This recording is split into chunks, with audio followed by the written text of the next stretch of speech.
The human soul, more correctly called the Jiva soul, has been seen countless times during this earth age, but because of a lack of knowledge, it has been misidentified as a ghost.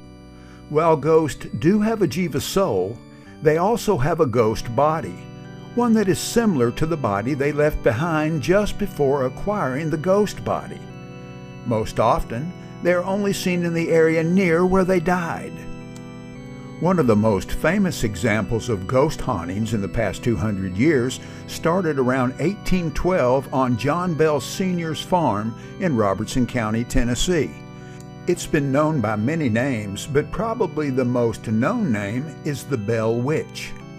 And in 1819, Andrew Jackson heard about the hauntings at the Bell home. And since 3 of John Bell's sons served under Jackson at the Battle of New Orleans 4 years earlier, he took some troops and went to check it out. The haunting was so extreme that his men begged him to let them go home. Jackson later proclaimed, "I'd rather fight the British in New Orleans than the Bell Witch." Let's look at what modern-day culture thinks ghosts look like by looking at their art and how they dress up for Halloween.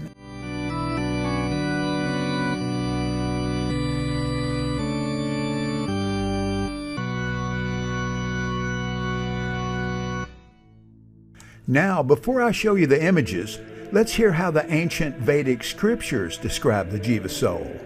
The Jiva soul is described as being extremely small. The Upanishad states that the soul is 1/10,000th the size of the tip of a human hair, while the Bhagavad Gita describes the soul as being smaller than the smallest particle. Furthermore, the soul is said to reside in the heart of every living being, and is also described as being self-luminous, requiring no external source of illumination.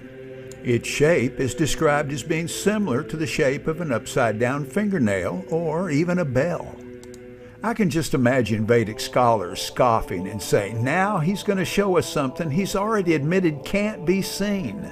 And to that I say, yes, I am. While it may seem impossible, when it comes to something God desires, impossible is a word found only in a fool's dictionary. And now, here is how it happened.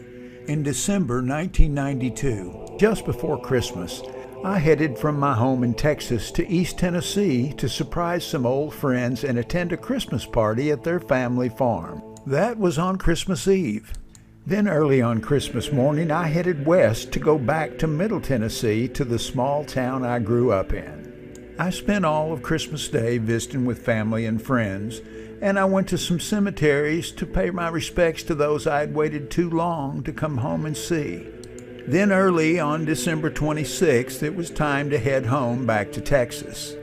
I would stop and see my grandparents on the way out of town, but just before I reached their house, I stopped at a small community cemetery where much of my family has been buried. While walking around and looking at the headstones, I began to sing a song that went something like this. Bells they are ringing all over the land, and angels are singing, the time is at hand. While singing and looking at a gravestone, I suddenly felt like I wasn't alone, so I looked up, and there they were. I was completely surrounded by what appeared to be glowing bells of various sizes floating effortlessly in the air. Some seemed brighter than others, and then I remembered I was holding a camera as I had intended to photograph a few of my family's headstones. I wasn't sure if what I was seeing was real or imagined, so I began to snap a few pictures. It was then that the bells knew I could see them, and they began to quickly move in front of the camera. Some formed a circle to let me know they were aware that I could see them. One shy soul stayed nestled in a poinsettia plant that was left at their grave. As you can see, it's not some reflection on the film, as the entity is partially obscured by the flower. Why are these souls visible? There's more than bells that can be seen, but the song was about bells and angels. This is no bell. In fact, it's a friend of mine. I've seen him many times during this lifetime.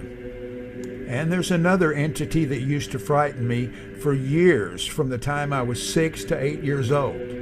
He has the body of a demon, but I know he never was a danger to me. Had he have wanted to hurt me, he could easily have done so. After I finished taking photos at the cemetery, I drove the short distance to my grandparents' house. I stopped at their mailbox to take a familiar picture from the highway. To my surprise, a few of the bells had tagged along. They must have been close family. I took a picture, and then I took another after I recentered the camera. And just like that, they were gone. Or if not gone, at least they were no longer visible. This phenomenon is not limited to this cemetery exclusively, but they are rarely seen in such great numbers. It is rare that they're seen at all, but nonetheless, they're still there. In most cases, the last time they saw their body, it looked like they were just sleeping. They're literally having an out-of-body experience. They are still attached to their body, not in the way they were when their body was still alive, but they still labor under the misconception that they are their body. Clearly, they're not. It is dead and they are still alive. But they are afraid if they get too far from their body, they will die. They have not accepted the fact that they must move on. So they know when you visit their grave and when you leave flowers or mementos, and they know when the visits stop. There is a better way. Rather than preserving the body in a box, they could have been cremated. Cremation shows them they're not the body and they can move on much sooner. And now more about the photographs. These pictures were not taken with a digital camera. I used a Samsung 35mm compact camera with a zoom lens. This is a film camera. I used Kodak Kodacolor Gold 100 film, and the original rolls of film were given to Quick as a Flash for developing on January the 7th, 1993, just 12 days after the pictures were taken. A few days later, I picked up the negatives and the photographs. I was very pleased that the images were just as they were on December 26, and it wasn't just my mind playing tricks on me.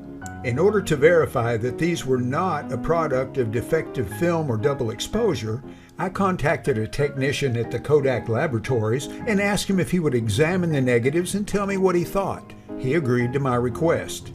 So I shipped the negatives to the KODAK Laboratory Analytical Department in Rochester, New York, and a few days later he called me to report his findings. He said the film had no defects. He also explained that there is an anomaly known as lens flare.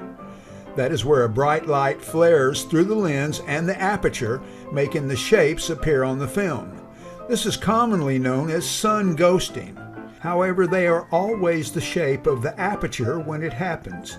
Anything from round to an octagon, that's a stop sign shape, or a pentagon for examples.